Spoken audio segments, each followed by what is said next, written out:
평가를 보잖아요. 그러면 지금 대치동 학교들, 고등학교들하고 이 동네 지금 중학교에서 영어 몇 과목, 영어 과목들에서 선생님이 루브릭을 줬더라고요. 저희가 똑같이 주는 아이비 루브릭을. 네, 그게 뭐냐면 숙제 했을 때 얘가 이 평가까지는 완벽하게 추구 못했으니까 4점 준 거야. 뭐 어떤 애 3점 주고 어떤 애 5점 주고 이렇게 준 거예요. 그거 합쳐가지고 하는 거. 그래서 그게 바로 이 지식의 엄격함, 그 다음에 방법론적인 부분들에 대해서 정확하게 지식을 접근하는 건전성 이런 부분들을 확인하기 위해서 과제를 내는 거라서 만약에 수행평가에서 지금 점수가 1, 2점씩이라도 계속 깎이고 있다 한다면 이런 레퍼런스가 명확하지 않다라는 거고 두 번째는 비판적인 사고라든지 분석적인 틀을 전혀 사용하고 있지 않기 때문에 점수가 3점대 그 이하일 수 있어요. 그래서 이런 부분들을 이제는 왜 이렇게 숙제를 내는지 알아야 된다. 그게 뭐냐면 세상이 다 바뀌었다니까요. 원래 아이비는 이게 기본이었어요. 체험학습은 이것 때문에 쓰는 거예요. 우리 아이가 책으로 보면 책으로 보는 경험이면 어떤 경험이냐면요. 되게 돈도 싸고요. 되게 빠르게 얻을 수 있어요. 그리고 상상하면 남의 체험을 내 것처럼 이해할 수 있어요. 하지만 실질적으로 내가 경험하지 못한 것들은 자기 생각 안에서만 구축이 되기 때문에 그 이상은 못 나가요. 그래서 이 지식을 다루는 사람들은 뭐라고 얘기하냐면 이 지식 배우고 나서 뭐 하냐 맥락적으로 실질적으로 풍부한 느낌이 들 수 있도록 그 부분들을 도와라 해요.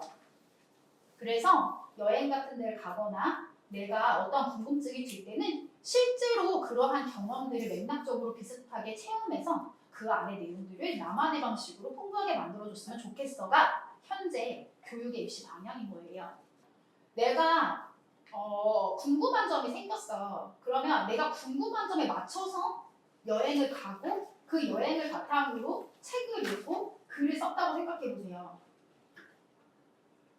완벽하죠. 네, 레퍼런스 책, 그죠? 내가 여행 갔고 그래서 궁금해서 찾아보면서 비판적인 사고를 한 거죠. 그래서 이제 해외의 모든 아이들이라든지 뭐 이런 국제학교라든지 그 이외의 나라의 이 교육 제도를 갖고 있는 곳은 아이들에게 아무 책도 연필도 종이도 없이 그냥 체험만 하게 하는 시간들이 있어요. 배운 것들을 충분히 자기 걸로 흡수해서 이해하고 활용할 수 있게 해라. 그래야 생각을 하면서 상상하고 나만의 언어로 바꿀 수 있다. 그거거든요.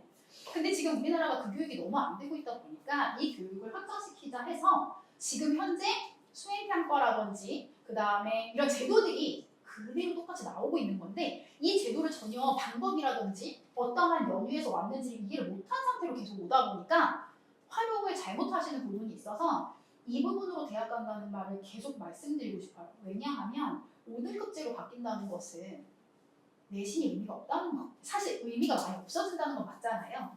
그랬을 때 그 뒷받침되는 요소들이 뭔지 아이의 뭘 보는 거냐면요. 이야기요. 이 아이의 스토리와 이 아이의 히스토리를 보는 거예요. 그런데 이 아이는 그냥 정답 맞춰야 되고 오늘 이거 끝내야 되고 내가 이거 다 끝냈으니까 너무 완벽한 인간인 것처럼 그렇게 성장을 하면 이 친구는 점수가 많이 좋아도 뽑고 싶지 않다는 거예요. 이 방향성을 꼭 갖고 가셔야 돼요. 이게 우리나라에도 교육 목표예요. 이거 진짜 중요해서 원래 국제부 앞에 거 있었는데 제가 이것만 끌어갖고 왔어요. 네, 보시고. 그래서 이제 보면 사실 위치한약이나 뭐 스카이스트 포스텍에 한 뭐 18,000명 정도 이렇게 뽑는 건데 그런데 이게 5등급 메시지가 되잖아요. 그럼 이게 진짜 어이없게 1등급이 40만 명이 되는 거예요.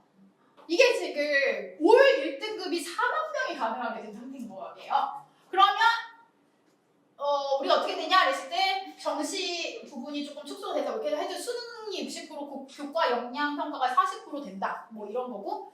그래서 이공계 권장 과목은 미적분 2 기하인데 그 과학 같은 경우는 생물이랑 화학이 필수예요. 그 의학 계열이나 의한약 계열은. 네. 그래서 생물하고 화학을 해야 되는데 우리가 생물 같은 경우는 암기가 많아서 고등학교 올라가서 좀 힘든 거고 화학은 계산치기 어려워서 평생 못하는 건데 이제 그건 사실 수학이 많이 올라가야지 화학도 잘해요.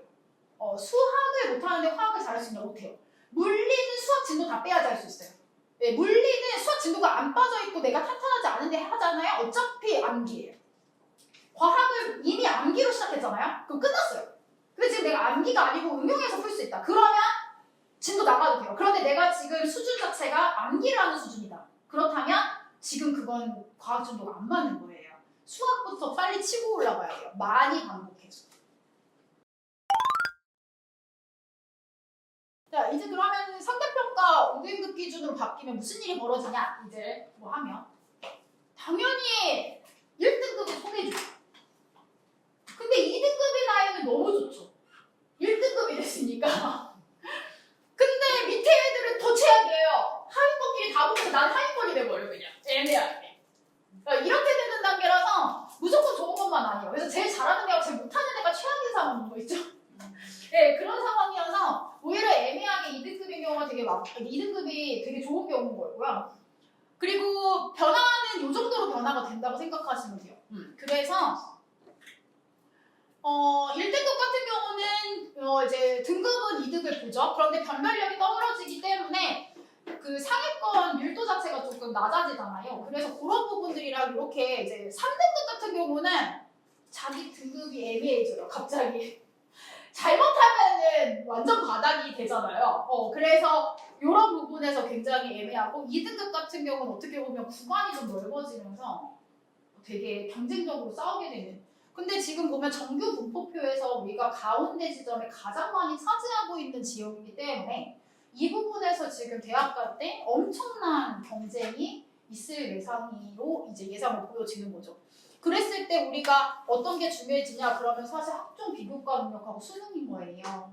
그래서 수능은 다 맞아야 되는 거고 진짜. 근데 학종의 문제인데 아까 말씀드렸듯이 아까 그 교육 과정에 있어서 그러한 수행평가라든지 이런 내용들이 다 계속 올라오고 정말 중요해지는 이유는 이 전 세계가 그렇게 바뀌고 있기 때문에 우리도 그렇게 돼야 된다는 거예요. 지금 이런 내용에서 학종에서는 비교과 내용에 선생님들이 언급해 주다든지 과목에 대한 연계성을 이해한다든지 그리고 내가 얼만큼 포용력이 있는 지식인의 입장을 보여주는지 뭐 이런 것들이 이제 시험에 나와서 그러니까 그 중요도가 더 높아진다 이런 거고 뭐 논술 사수평가도 당연히 대학교에서 중요해지는 상황인 거죠. 그래서 대입 방향성이 이렇게 돼서 사실은 지금 이제 각 분야에 뭘 하고 있냐면 국가기관 같은 경우는 아예 그러니까 이게 똑같아. 등급 옆에 성취도 기준을 적어주겠다는 거죠. 원점수를. 그게 그거죠 일단. 네, 다 보여주는 거고 이제 학교에서는 심화 수업을 하게 될 거고요. 그래서 뭐 전공이라는 말이 붙은 심화 교과 과목이 되게 많이 늘었고 수익평가라든지 세특이 엄청 강화가 될 거고요. 학생들은 결국은 글쓰기에 실적으로 엄청 많이 다가가게 될 건데 그래서 학교 안에서 하는 대회라든지 국가대회 같은 것들이 점점 더 늘어날 예정이고 지금도 많아요 생각보다. 근데 그게 다 거의 글쓰기를 위주로 되어 있다는 거. 성적 이 산출은 어찌됐건 A, B, C, D 여기 이제 기존은 원래 이렇게 됐잖아요. 근데 이제 5등급제가 되면서 이제 1등급 10%, 2등급 24% 이런 식으로 이제 상대평가로 들어가게 되는데 그래서 이게 타 의대 전략을 보면 전체 학교를 어떻게 가야 되는지 방향성을 볼 수 있기 때문에 보게 된다면 결국은 심화 탐구를 계속 교과 연계를 해야 돼요. 근데 그 안에서 뭐가 중요한 거냐면 교과서의 내용이어야 해요. 그리고 심화 독서도 교과 내용이어야 해요. 근데 독서를 어떻게 해야 되는지 잘 몰라요. 제일 좋은 방법은 레퍼런스를 보는 거예요. 자, 책 한 권을 찾아요. 그럼 책을 보잖아요. 그럼 이렇게 책을 딱 뒤로 넘겨요. 그럼 그 뒤에 뭐가 있죠? 참고문헌이 있잖아요. 거기에서 자기가 읽을 만한 것들을 찾아서 같이 보는 거예요. 그렇게 해서 연계 독서록을 내야 돼요. 원래. 그게 최고 좋은 방법이에요. 사실. 이건 꿀팁이에요.